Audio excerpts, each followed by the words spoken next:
everyone, Lieutenant Howerton here, Howerton Performance. We have a Pro Kit on our test bench today.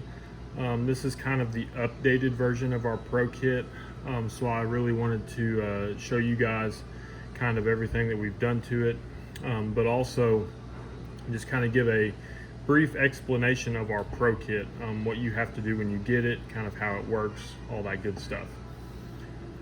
So our Pro Kit has a quick connect for the switch panel. Okay, it has 10 relays. It comes with 8 switches, and I'll explain the purpose for that here in just a second. Has labeled output wires. Hope everybody can see that. All the wires are labeled, so easy to install. Okay, it has a solid state relay for either trans brake or nitrous, and I'll explain that here in just a minute. And then it also has basically studs for the main battery positive and a ground for the whole board. Okay, so kind of some of the features and also what you have to do when you get it. Okay, so basically you're going to mount this in your car, underneath the seat, you know, on the firewall, under the dash, wherever you want to mount it. And then you're going to do just a few simple connections, and you're ready to start wiring up your vehicle. Okay, so first you're going to have a battery positive, battery negative, or a good chassis ground connection. Okay, these are just our test clamps here. I'll hook that up to the battery in just a second.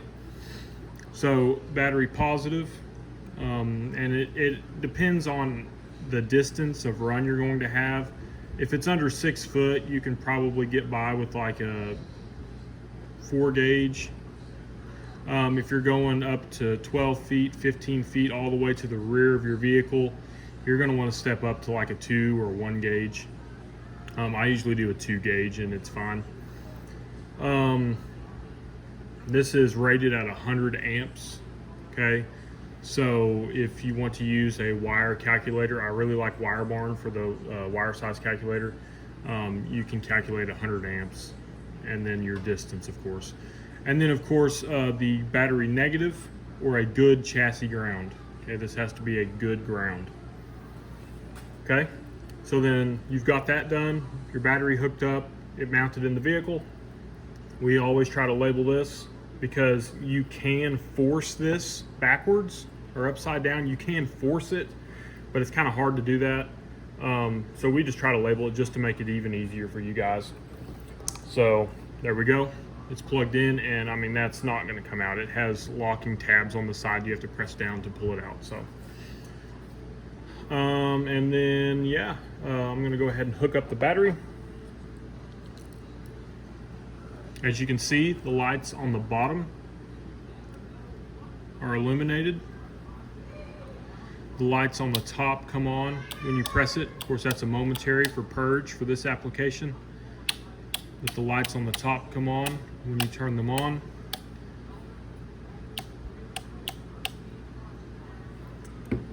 So then that's pretty much all you have to do to get started with our Pro Kit. Is just a battery positive, battery negative, mount it in the vehicle, plug your switch panel in, you're good to go. And then, yeah, I mean, of course you would run the start signal. See if I can do this so you guys can see, you know, to your starter. Ignition to your MSD box or whatever, you know, your coil, whatever you're going to be running for ignition. Water, fuel, fan, arm, purge, you know, I mean, just right on down the line. Now, talking about why we have 8 switches but 10 relays, okay? Let me go ahead and unplug that so I don't accidentally short it out with these alligator clips down here. But as you can see, there's an ignition, I hope you guys can see that. There's an ignition 1 and ignition 2. Okay, so that is so that you can power your MSD box, you know, the switched input of your MSD box or whatever you're going to be running, Fuel Tech, whatever. And then you can also run, you know, gauges, steering wheel buttons, whatever else you might want on at the same time as your ignition. So you flip your ignition switch, okay, and it powers both of those circuits. Okay, so let me show you guys. Okay, so there is ignition 1. As you can see, it is on. And then jump over to ignition 2, and it is on. Okay, so the single ignition switch powers 2 circuits. You know, and that is just for expandability. You know, you may not realize now that you want to add some extra gauges, or a lot of times I will use ignition 2 for a O2 conditioner, because those pull a lot of power. I don't want that on all the time. You know, when my vehicle power is on all the time, I just want it to come on when I turn the ignition on. So I will put that there. And then the same thing with arm 1 and arm 2. Reason we do that is so that you can arm your nitrous, of course. So your wide open throttle switch, steering wheel button, whatever.